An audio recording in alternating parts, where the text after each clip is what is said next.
Hello, hello. First, sorry about the audio in this video. I was recording it through a mic that was going through Voicemeeter, and as a result it was applying sort of a filter to it without my knowing it. So as a result, I recorded the whole thing, and it sounds a little bit off, so it's not a big deal, but if it bothers you, that's what's going on. Anyways, just wanted to get that out of the way. Take it away, Eli of the past. Hello, hello. What have I been doing, you ask? I've been doing a lot of Patreon rewards for like 3 months. Please leave me alone for a while now. I know you guys like your OCs being drawn. Please leave me alone for a while. I'm finally done with them. I can finally get back to work doing the animation that I should have completed last year, but I still don't even have its primary even close to being done because it is like 15 minutes long.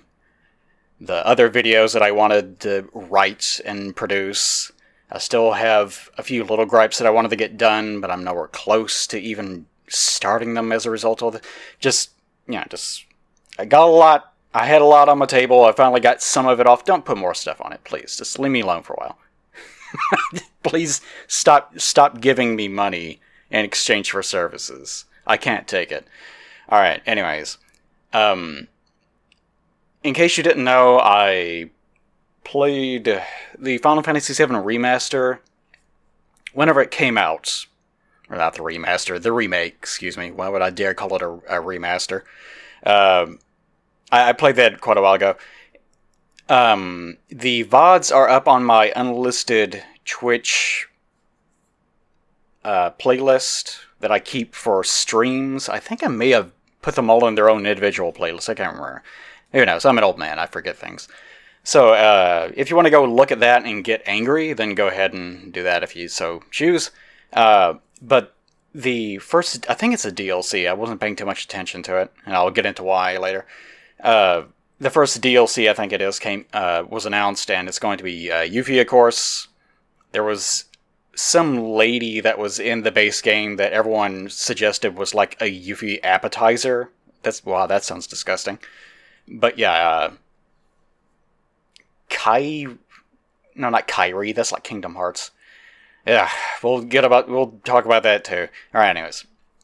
But yeah, she was in there, and I guess I suspect they were kind of doing that as like a marketing thing, like, how interested are people in the idea of Yuffie showing back up. And they discovered, they are. They're very interested. So as a result, we get this. Anyways, I decided to draw her because it is topical, and I'm, like, exhausted at the moment. Like, mentally exhausted, to the point where I can't really think or do anything. Because I've been doing nothing but drawing lately, for things that you're not allowed to see, which I guess I could technically release, like, people's stuff, but I'm not going to. That would be rude. If people want to do that on their own, I guess they can. It's not my decision to make. Anyways.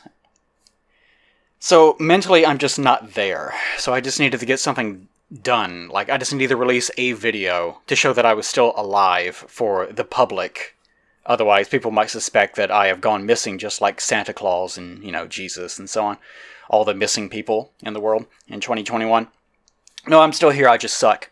So, Yuffie is what I decided to draw. I stink. I'm drinking water, by the way. I stink at drawing Final Fantasy characters. I was born in 82. 7 came out, I think, in 96. I'm pretty sure. 96, good year. That was a good year. And as a result, no, I didn't play it in 96. It came out in 96. I think I got it for PC in like 97 or something. I didn't play it on the PlayStation. So everyone's like off course, style jokes, or this man are sick, or whatever it is. I had no idea what they were talking about because the original 7 release had a slightly fixed translation, so I just never got those jokes. It was actually more or less okay. So I have somewhat of a formative experience with the game. I was about 15, I think. Yeah, 14, 15. I think I saw it at a friend's house, so I was probably 14 at the time. Whenever I first saw 7 for the very first time. I've explained this in the past. I'll go ahead and explain it again. For a lot of people that don't really understand what's the big deal with 7, who cares? It's not that great of a game. The whole point of 7, the reason why it became popular in the first place, is primarily because of when it came out. And I know it's very common for kids to get angry at, but the game I want, that I grew up with, that no one talks about, is a better game because I experienced it. You know, that logic, which everyone has that. Games should be judged on how good they are, not on when they came out. You know, that argument. That argument falls apart pretty quickly, because then everything that has ever been released is going to be trash in some way, because something will be released in 50 years that will make the thing that you like look like absolute garbage in comparison. So the idea that somehow history doesn't count, which is one of the stupidest things ever, the idea that history doesn't count, context doesn't count, it just makes no sense. It's just people wanting the thing that they like to be superior to the thing that obviously was better because of the time it came out in. But anyways, 7, that's the whole logic with 7. Is, at that time, culturally people thought of video games as side-scrollers, like Mario Brothers, you know, maybe like Sonic or whatever. But every single game that came out was, for the most part, like, dominated by side-scrolling. You know, there were some top-down things. There were some things that sort of, they weren't isometric, but like, I think of like NES Baseball. Always like playing NES Baseball. I actually don't like side-scrollers that much. I don't much care for them. Anything that is relegated to dodging like bullet patterns or anything of that sort of nature, I don't really care for in video games. It's part of my, I don't like, I prefer macro over micro in video games, but that's a completely different thing. But most games during the era were side-scrollers, apart from a few top-down and a few sort of front-facing ones like NES Baseball or Goonies 2 or, you know, stuff like that. So whenever 7 rolled around, it was a sudden jump into what you would perceive to be real video games of the modern era, where, you know, you're actually using 3D models and whatnot, and it was possible to do such things. But most people didn't really know those things existed for the most part. And even if they did, there were a few games that were like that at the time, of course. But they were not particularly well known, and they were often relegated to like PC-only games or things of that nature. So, whenever you first saw Final Fantasy VII ads being run on, you know, the Super Bowl, and they were showing off CG cutscenes of the characters moving around. They didn't show gameplay. They only showed the CG because they knew that that would be the thing that hit. Whenever they were doing that, people that had been like grandpas that were growing up were like, oh yeah, video games. Everyone talks like that in like the early 90s. Everyone talked that way. Oh yes, video games like the Mario Brothers. I remember that. This is a 16-year-old talking, by the way. Life was hard back then. Whenever you saw these CG characters moving around, that was huge at the time. Because most people didn't know that things like that even existed. Like, CG was like, what? What is that? What are you saying? Like, what is CG?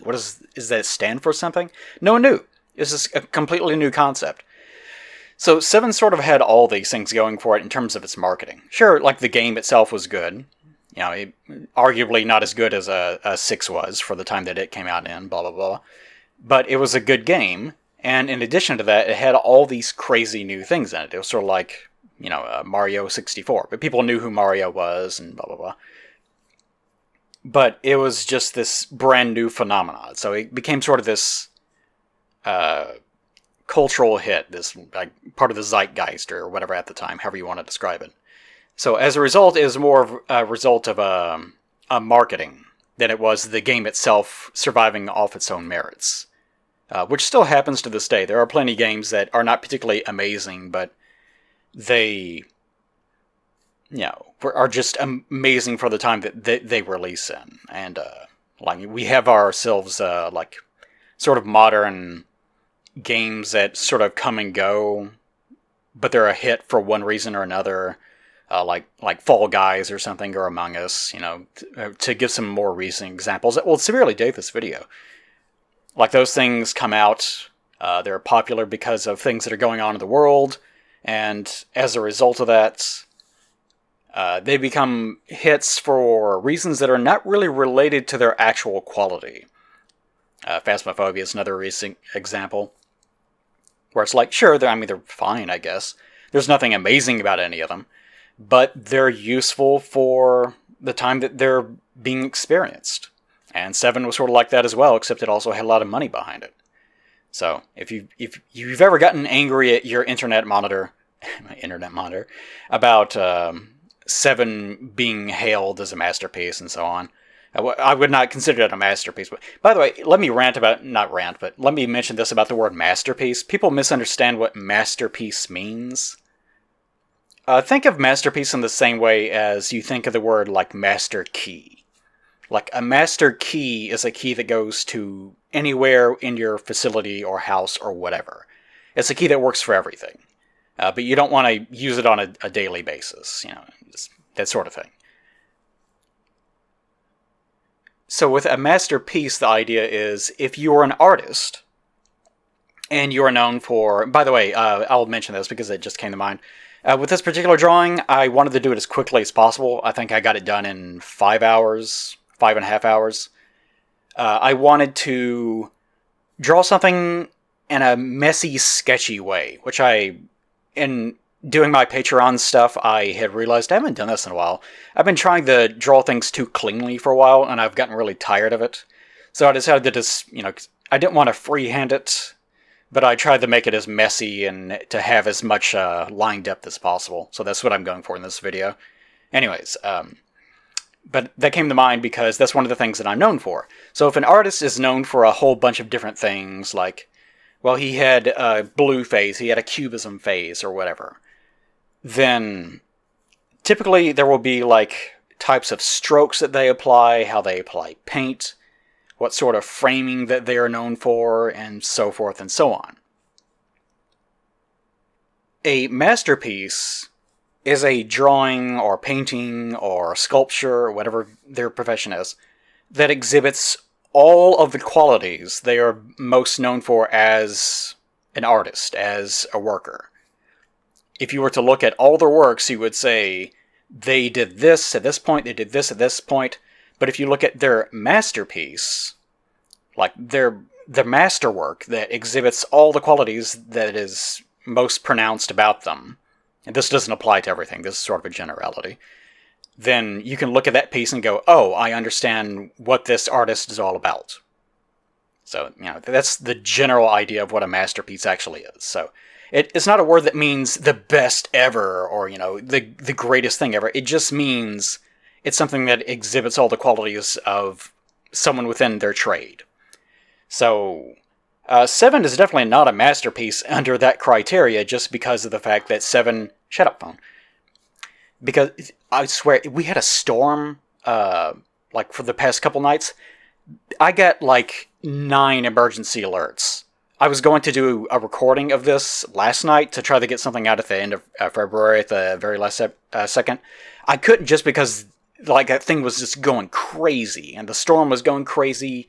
Everything was nuts. Pussy raining down from the sky. Sorry. So, it sucked. So, with 7. 7 was sort of developed by tons of people. There was not a core writer, there wasn't a core... there were specific people that were sort of in charge of a lot of things, but if you want to go watch a documentary, I think maybe... Did NoClip do a... No, I don't think it was NoClip. But I'm pretty sure that there is a documentary on the making of 7, but I can't for the life of me remember where it comes from. But this is just general information that I've gleaned over the years that I can't remember a specific source from. But 7 was developed as a result of a lot of different cooks in the same kitchen. So when it comes to whose idea was this, whose idea was this, you're going to get 20 different answers, depending on what it was. So 7 was a giant mess. And if you go back and start looking at all the ideas that it used to be what 7 originally was going to be, and it's all this stuff. It's just a nightmare in terms of trying to track down what it was originally intended to be, what it became, why it was the way that it was. And I get the feeling that's the reason why the compilation was also such a mess. Because the compilation stuff started years after 7 became a success, and it also was stemming from, like, a much smaller field of people that had more say, with much less backtalk from anyone else as far as what not to do. So, as a result, you're getting the vision of, like, probably like 6 people. I don't know what the number is, I'm just making up a number here. You're getting, like, the vision of, like, 6 people as opposed to 50. Shut up. Here, why don't you go... Here, go over behind me on the bed. Fucking phone. It's always running its mouth. And as you might guess, I don't have a high opinion of the compilation. I actually don't have too high of an opinion of the remake either. For what I would consider to be obvious reasons. I don't know why that would surprise anyone. Certainly if you go watch the VOD, you'll understand where I'm coming from. But my general opinion of the remake is, I had a blast with the demo. Like, I had a lot of fun just rerunning that demo over and over and over again. I don't get nostalgic about things, really. I don't really have intense personal feelings about too many things. Which kind of gets me in trouble a lot of the times, because I don't really have much intensity about things, and people want me to have intensity about things. So as a result, that can lead people to think I don't care about things, or that I'm just not emotional enough about them. I'm not protective enough of the things I care about, just stuff like that. Which is very tiring, but it's just one of the drawbacks of being someone like me. But if there's anything that I really have nostalgia for, it might be 7. Just because it was such a big formative thing for me. But even then, I will freely admit, yeah, there's lots of things about 7 that were just garbage. It's not a perfect game or anything. It's nowhere close to being perfect. But there's things about it that I still enjoy. So I'm a little bit more defensive about 7 than I would be normally about most games. And with the remaster, what I'm setting up here is that it's not because it's different, which usually is the argument that people want to make. Unfortunately, it's one of those things where, especially whenever it first came out, people had honeymoon syndrome, like they do about most things, and you're just not allowed to criticize anything. And you have to wait a few months for the emotional people to calm down so that they're willing to actually listen to reason. Which is something that I always have to deal with, as the unemotional person. Not that my opinion is intrinsically better than anyone else's, just the discussion can't begin yet, as a result.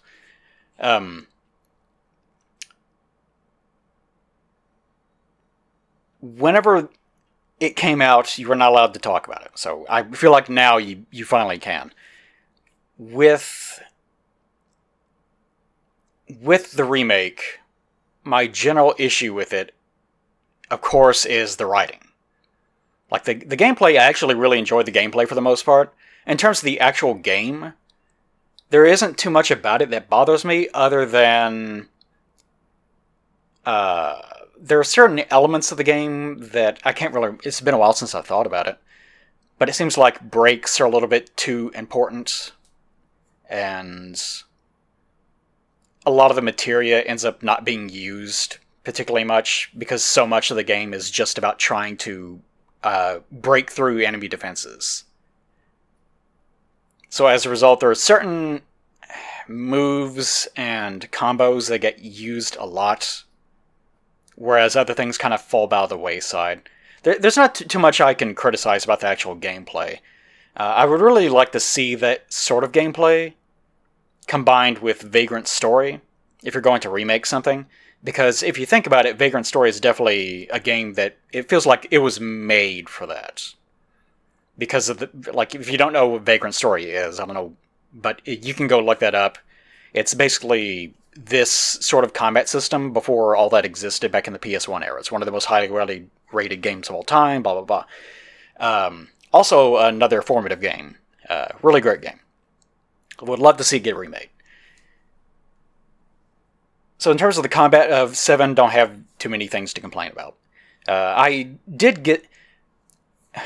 take that back, sort of. There are things that are related. They're not really gameplay oriented, but like not being able to go to wherever you want to. Like, I wish the game was more open. Like, I would like to be able to just go to a place, as opposed to having to... Like, if you miss out on the luck materia in the bar early on, which is a very specific thing that you had to do. Play darts at a very specific time of the game. If you miss that, you're just fucked. You have to either restart the whole game or beat the game and then go back to it. For obvious reasons, you can't go back to that area. But it would be nice if you could just play darts somewhere else. Like, the fact that the game is so obsessed with being linear really drives me up the wall. It's a very chapter-focused game. It's extremely linear. You're expected to play it in a very specific way. Even in the original 7, you could wander around quite a bit more than you can in this game. Also, the fact that the game is so corridor-focused. Like, if you're wandering around the map, you feel like you're wandering down hallways. It's kind of intense. I can only think of a few times, like, especially if you're going through looking for combat... There's only a few areas where it kind of feels like an organic area as opposed to just a straight line. Like, there's one spot in between the train station and Wall Market. I can't remember the name of the place now. That is almost a straight line, but it veers off a little bit to the left. And then it kind of loops back into the main road after a while. And that's one of the few times in the game where it actually feels almost like it's trying to be a real place. It's pretty bad. Like, I know that they struggle a lot with the engine. There's only so many things you can do with it. But it's pretty intense. That really harms the experience for me. But, yeah. Other than that, no, not much to say about the gameplay. The story is definitely where I have most of my contentions. And it's not because it is different. Because, again, people like to try to make this argument of... If you don't like what you got, then you're one of these people that wanted nothing to change. You wanted it to be word per word. I didn't. I really wanted there to be some, not like changes, but I wanted there to be a lot of additions. Because you're making an entirely new experience. There's so much room to elaborate on things. Why wouldn't you do that? But, big old but. But, unfortunately, Nomura and company were there. It should go without saying, I have absolutely no respect whatsoever for the writing of Nomura or Kingdom Hearts or whatever. Nomura was actually the original character designer. Like, you could see me sometimes in my reference images looking at concept art of Yuffie down there. He's the one that did all those drawings. He is not a writer. I don't care what his credits are. He is one of the shittiest writers I've ever seen in my life. I would much rather take 50 years worth of Kojima almost nailing things, but not quite, than to have to experience even one thing Nomura has ever shit out of his britches.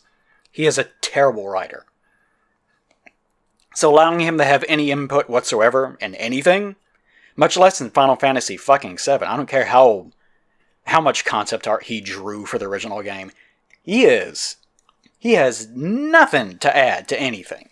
Keep him fucking away from anything at all, other than maybe concept art. Even then, all of his more recent designs have kind of taken a Akira Toriyama thing, where they have gotten worse over time somehow.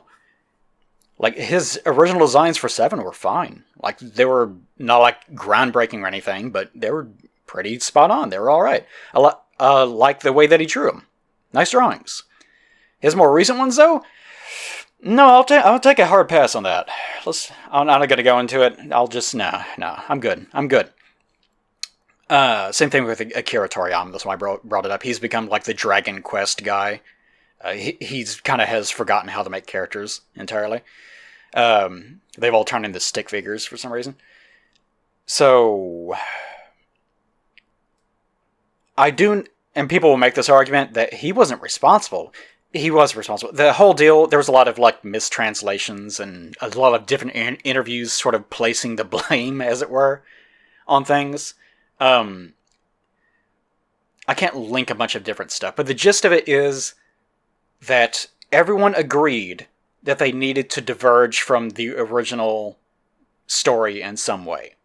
That was like an agreement from the entire staff, which again, I have no problem with that.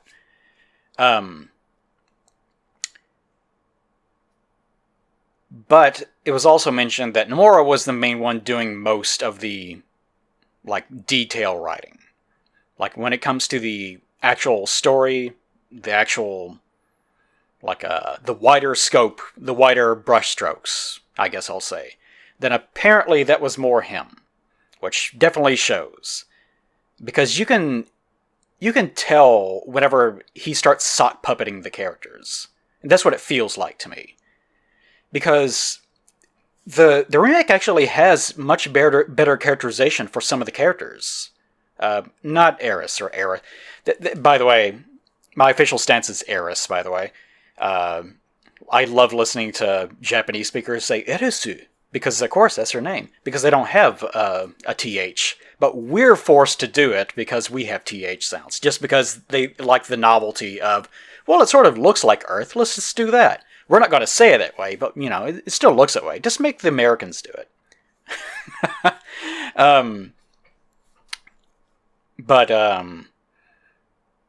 It has been good to, like, I refer to Aerith, I kind of have a hard time saying it even, as the remake version, because she's not quite the same person. But she's not that bad. It's not too bad. Like the hitting people with a folding chair meme sort of that took off. That's good, because that is her actual personality. That is what she actually was like in the original game. And a lot of people have forgotten that, and the compilation started trying to ruin that for quite a while, but it sort of got that out of its system apparently after a while. Anyways, so Aerith in my head is remake or compilation, whereas Eris is original game Eris, if that makes any sense to you. Oh... But the characterization for a lot of the characters is much better than it was in the original game. Barret, in this game, is my favorite character from both games combined. Like, if you ask me to pick what my favorite character is, in terms of either the remake or the original game, it would be Remake Barret. Remake Barret is amazing. His characterization is fantastic. I don't know who was doing most of the character writing for him, but they fucking nailed it. I greatly suspect it was not Nomura. I have no proof of that, but given what I know of the man, it wouldn't surprise me at all. But you can definitely tell whenever he starts taking over and and it's his writing. Like, I definitely felt that whenever they finally got to the ending and they got to the end of the highway, I guess I'll say. Because then, actually it started way earlier than that, is whenever they got to quote-unquote Aerith's, oh, that sounds terrible. Whenever they got to her room that she supposedly had at Shinra headquarters, which that was not part of the original game, the original story, but whatever. Because then everyone starts talking like an asshole that's enjoying farting and smelling their farts like it's made of flowers. Like, people stop talking like humans and they start speaking nonsense in a way that makes no sense. It's hard to describe what his dialogue is like, but it doesn't sound like the way that humans speak. Even fictional humans. Like, everyone's talking about the nature of destiny and seizing the future for themselves, and like, what are you doing? Like, anyways, but you can tell whenever he takes the reins. It gets really bad on the end of the highway, because characters start talking about the nature of destiny and seizing it for themselves, but they have no idea what's actually going on. Even the player really has no clue what the fuck's supposed to be going on, because in context of the story, and this is what I wanted to get to, in context of the actual story that you are watching, none of this makes any sense. As the players, it's like, oh, Sephiroth, he's famous to us. So it looks like he like went back in time or something, and now he wants to change the past or make out with Cloud in some way. By the way, the whole like Sephiroth has a boner for Cloud thing.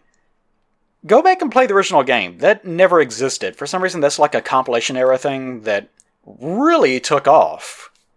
And now he's just, for some reason, specifically loves fucking with Cloud. Whereas in the original game, he was just a puppet and he didn't give a shit about him beyond how he could use him. And then afterwards, whenever he became a threat. And that was it. That was their relationship. Cloud may as well have just not existed at all. But now he's got like a raging boner for whatever reason. Anyways.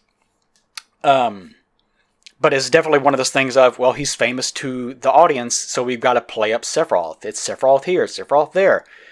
And in context of the story, it just makes no goddamn sense at all. My favorite example of this is probably the voice actor for Aerith, who did a fantastic job, by the way, was watching her introduction in-game as she played it on stream. And I don't purport to know what her feelings were at the time or anything, but she was obviously getting like really emotional because she's seeing herself voicing this character. It's all coming alive for her for the very first time. Really amazing experience. And your first meeting with the Aerith character is, Cloud walks up. They almost start talking, but then Sephiroth steps out from behind her. Hey, Cloud, it's me, marketing boy. I'm here because money. It's that. And in watching, doing that, watching her whenever she was streaming this in the clips, she was like covering her mouth, getting really emotional, and you could tell that it like. I'm not going to say that she was like, what the fuck's going on now? I'm not going to say that. But you could tell that like the emotion like diminished or like drained away from her face as Sephiroth stepped out because he has no place in that scene. Like, he hasn't been introduced as a character. Aerith hasn't been introduced as a character. Even at the start of, like I said, I replayed the demo. There was one additional cutscene that was added to the final game, and it's whenever it flashes back to Tifa and Nibelheim. For God knows what reason. There's no reason to have that there. None of these characters have been established at that point, so that cutscene doesn't mean anything. Like, if you're trying to tell a story, you need to establish things first before you start going apeshit. Because there's not enough context to drive the things that you're witnessing on screen. And this is the biggest problem with Remake, is that since it never establishes anything and it's relying so heavily on you just knowing who everyone is already, the story is incomprehensible. Even if you're someone that played the original games, if you don't really remember too much about it, you just can't understand what's going on. Of course, I was like somewhat obsessed with 7 back in the day, so I knew what was going on and everything. But like, it was a game that was made for people like me, but unfortunately, I didn't really care for the result because the writing is atrocious. But it is definitely a game that completely hinges on you having played the original game, and that's it. Like, it's made to be fan service, so it can't stand on its own merit, because it doesn't have its own merit. And even with, like, they announced, like, oh god, like 2 to 5 or something new games.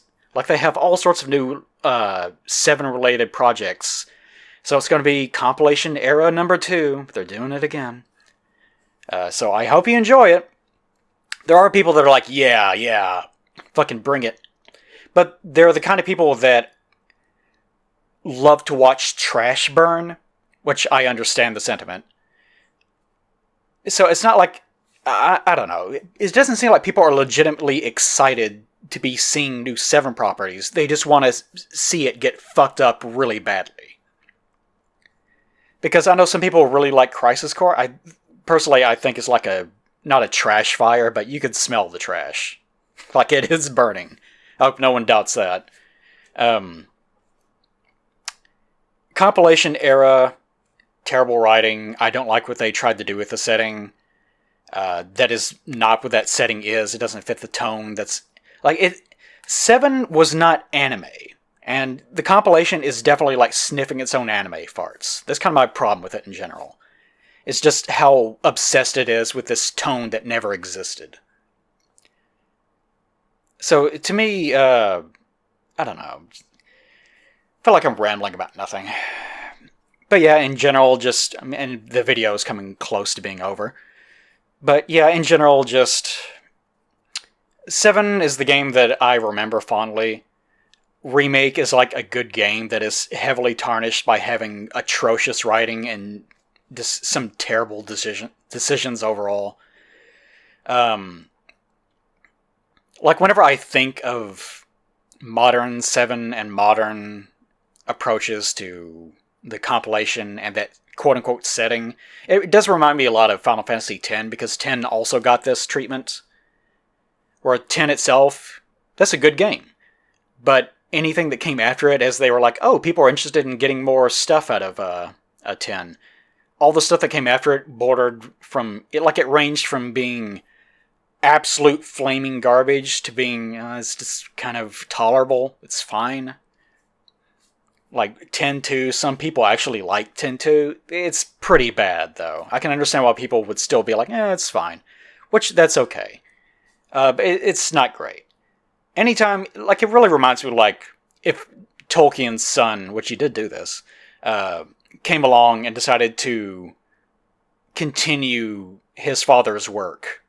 So he did do that to an extent. He sort of wrote a little bit to fill in the gaps so that he could release his father's unreleased notes and stuff like that. So that did happen.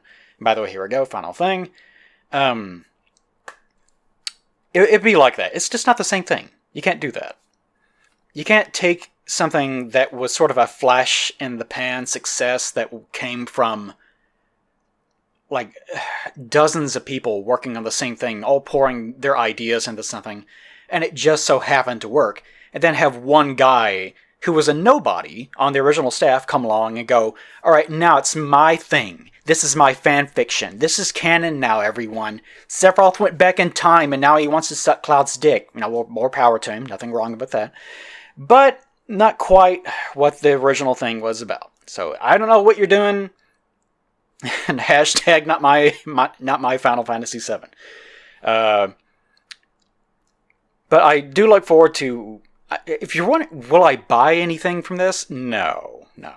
I might get something if it turns out that people are like, oh no, this won't be true, but if people are like, oh no, they kicked off Nomura, which they have said that his role will be heavily diminished in the future, because as bad as Japan is and Japanese companies are about closing their ears to any dissent, like Japanese companies are very insular. They don't listen to feedback.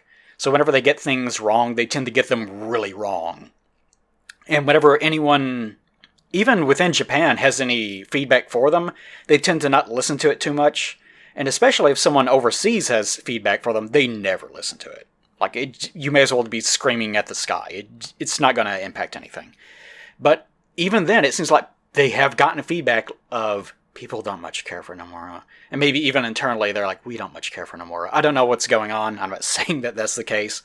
But I do get the feeling that they're like, let's step back from this because he doesn't know what he's doing. Please, God, let that be the case. I'm sure it's not just him. There are probably all sorts of people that have their meddling little anime fingers in things, mucking up the plot with all this nonsense. Hopefully it goes away. I kind of doubt it will, though. Especially considering all this, like, Zack shit that's coming out now. But I'm sure in the future people will say, no, it got better. Maybe I'll go back. Probably not. I did try the beat 7 on hard mode, and I was doing, like, the trials at the very end. I just lost interest.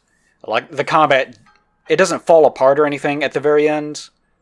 Like in hard mode, the combat doesn't fall apart or anything, but it becomes so strict that I just don't really enjoy it much anymore.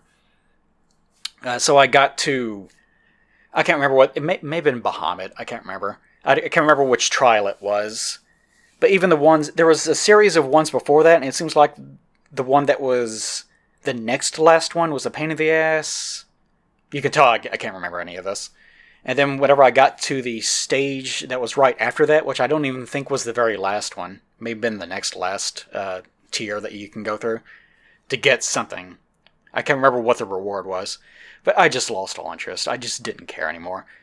I had a similar experience with like playing Mass Effect 3. This is a good example. Where Mass Effect 3 was fine. It was a fine game, but then whenever you get to the end, the story gets so bad that it actually taints the entire rest of the game, and you can't really even remember much of anything about it, aside from how terrible the ending was and how bad the writing was. Dragon Age 2 also sort of did that to Dragon Age Origins in a weird way. So I had that experience with 7 too, where like the writing was so awful, and fans of the writing were so incredibly toxic and just such little asshole cunts about it. And in contrast, also the hardcore fanboys that wanted no changes at all were just as bad. That I was like, whenever I was playing it, it's just that's all I could think about. It's like, this is so terrible. Like, this is just really ruining any experience that I could have with this game. And I'm already not enjoying the hard mode. And I'm not enjoying it being so linear, and just everything about it was kind of just a bad time from that point forward. But I did love that demo. That was a fucking fantastic demo. I had a really good time playing it. So if it gets better, it gets better. But, you know, it's not like I'm married to it or anything. So hope you enjoy my drawing of Yuffie. She's 15 years old, I think. Oh my god. Japan. Okay, so it's probably fine, though. You won't get arrested for watching this video. Hope you enjoyed my first video back. I need to get back in the rhythm thing. I'm losing my mind even now talking about it. Oh my god, I don't feel good. 2021, I hate you. Not as much as 2020, but oh, it could be better. Alright, more crazy-ass content from me in the future, I'm sure. I'm gonna do a video on Danganronpa, I think. Are you ready for that shit? I'm not. Alright, see you then. Bye. Oh my god.